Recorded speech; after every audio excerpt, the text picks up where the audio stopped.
Chicago linguist David Layton in the mid-90s proposed the thesis that English would become the language of intercultural communication in Estonia.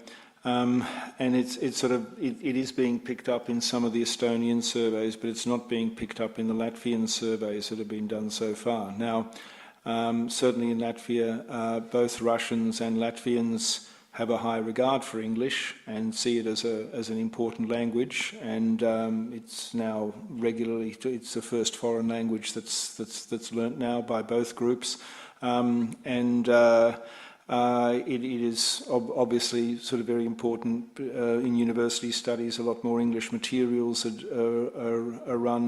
are used in English and so on. On the other hand, in terms of interchange, actual conversations between people, it would be very rare. I have come across it where you get an English, where someone will resort to English, but that's usually with somebody like me. I don't speak Russian, and occasionally most Russians I meet in Latvia I can speak to in Latvian perfectly well, but occasionally one would answer in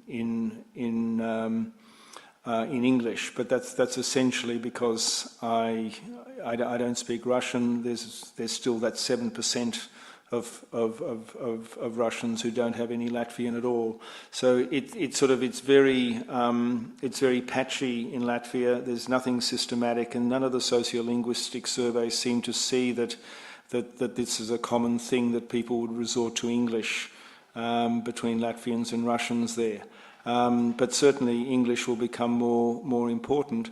But remember that this is always a sort of a small language thing, and we'll probably debate this tomorrow, that small language speakers are always used to learning big languages. You know, it's not unusual, and the Russians also have got no objection to learning English, of course. So yes, there will be more English learnt, but whether it will be at that level of communication in society, it seems to be more prominent in Estonia than in Latvia.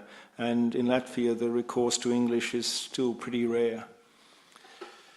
Yeah, I'll just mention again, because of the different demographics in the country, that we have an area of the country which is essentially monolingually Russian, whereas in Latvia it's spread, and so you don't have these sort of enclaves of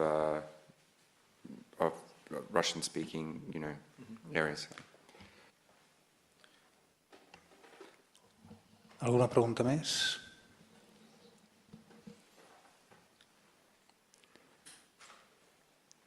Doncs, si no n'hi ha cap, aprofito per comentar, els nostres ponents han fet referència més d'una vegada al seminari de demà, de fet, el cicle de conferències està organitzat amb conferències públiques els dijous a la tarda i seminaris el divendres al matí. Si algú dels presents té interès a assistir al seminari de demà, no té més que posar-se en contacte amb l'Albert, l'Emili o amb mi i donem els detalls, o la Vanessa, donem els detalls de la manera de fer-ho. D'acord? I sereu benvinguts, evidentment. Doncs, si no és així, moltes gràcies novament als nostres ponents per aquesta visió aclaridora i detallista, en molts casos, de dos països amb els quals compartim algunes coses i d'altres no. I esperem poder-ne treure tant de fruit com sigui possible durant tota la seva estada. Gràcies de nou.